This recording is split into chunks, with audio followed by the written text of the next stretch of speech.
Welcome everyone, I am the Mustache Owl, and today we're going to be doing a tutorial on the Incinerator, which is one of the hardest fights in Everhood. Now if you've played this game casually, you know that you can easily die at this location and it gives you the post-mortem fights. However, we're going to try and show you some tips and tricks today to where you can actually beat the fight and get a huge time save if you're looking to speedrun it. Now, part 1 of the Incinerator is all pattern-based, so we're going to go over each one of the patterns and give you the safe areas so that you can easily make sure that it's repeatable for you and you can learn how to do each one of them. So the first one here is you can pick 2 squares right in the middle as shown, and you just kind of wiggle back and forth. This first pattern is actually pretty forgiving and easy to pick up. All you're going to do is watch for that bottom path of fire to move from right to left and pass you. As soon as it passes you, you're going to end up walking down to your other safe spot and walk up. Now this pattern is going to repeat 4 times, and on the 4th time, as you'll see here soon, there's going to be 2 blocks of fire that are going to block the top and 2 blocks of fire that are going to block the bottom. As soon as those pass, you want to move to your second safe spot and stand there. Standing here is going to stop you from taking damage from the skull and set you up for this next pattern. Now it's a lot more intimidating than it looks, but it's just 13 back and forths that you're going to do.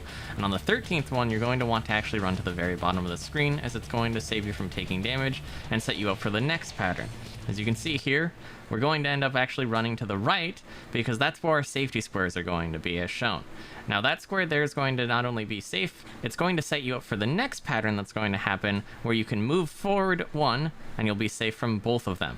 As you can see here, it's just a lot of back and forth. There are some other safe squares that you can wiggle in. This one's the easiest because it lets you be right next to the next safe spot, and that's going to lead into the next pattern immediately after this. Now timing on this next pattern to get no hit is a little bit rough. Basically what you're going to do is you're just going to listen for that guitar break, and as soon as you do, you're going to run to the left. As you can see, it's pretty much the exact same as the first pattern. The only difference is that it's faster. So we're going to pick the same safety squares as the very first pattern and do the exact same thing. I personally like to move in little clockwise circles. It's a little bit easier for me to avoid with the timing, but you don't really need to. You can just move back and forth and have no trouble. And that's part 1 of the Incinerator. Now moving on to part 2 is where the real challenge begins because it's actually RNG based. There's a couple different ways to do this. The way I do it is I will actually pick 4 to 6 tiles, as you can see, and move in between them.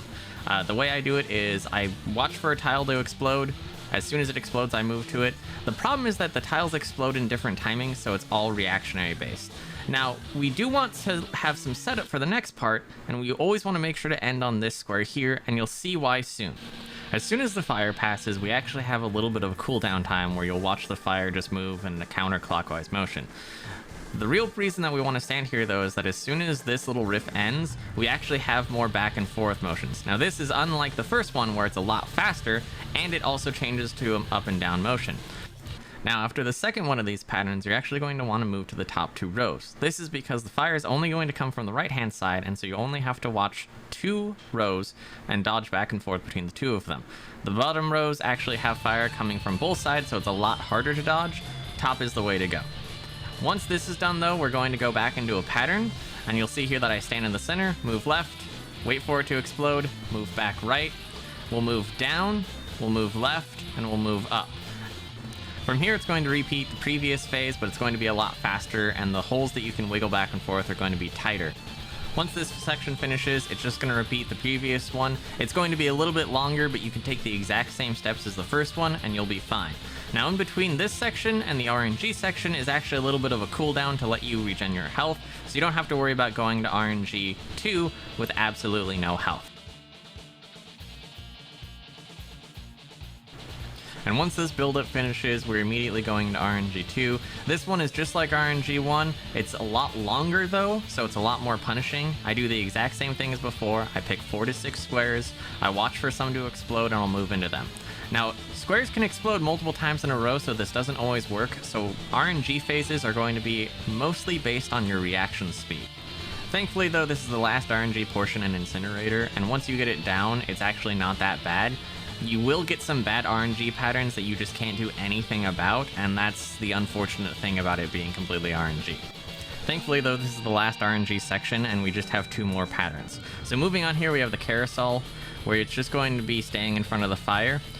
It's going to start out moving counterclockwise, it'll hit, move clockwise, and then once you see it kind of bounce back and forth like this, you need to get ready for a second fire to pop up. Once it happens like this though, it's always going to move in a clockwise motion. It's going to make a little over a full rotation like this, and 2 more legs are going to pop up. All you want to do is stick to the very outside of the map, walking along with it in a clockwise motion, and you're not going to have any trouble. Now, as the music builds up, you might start to panic as you're going to go into what's referred to as RNG 3. However, this phase isn't actually RNG, it is a pattern base. As long as you just stand in that top center square, you will take no damage every time. The added benefit to standing here is that it also puts you close to where the stairs are going to pop up, so it's going to make it very easy to transition. But there you have it. That's Incinerator. Unfortunately, there's no real concrete way to pass it. It's really just comes down to practice. Nonetheless, I hope this was at least able to help you get past the first couple parts and kind of set you up for RNG.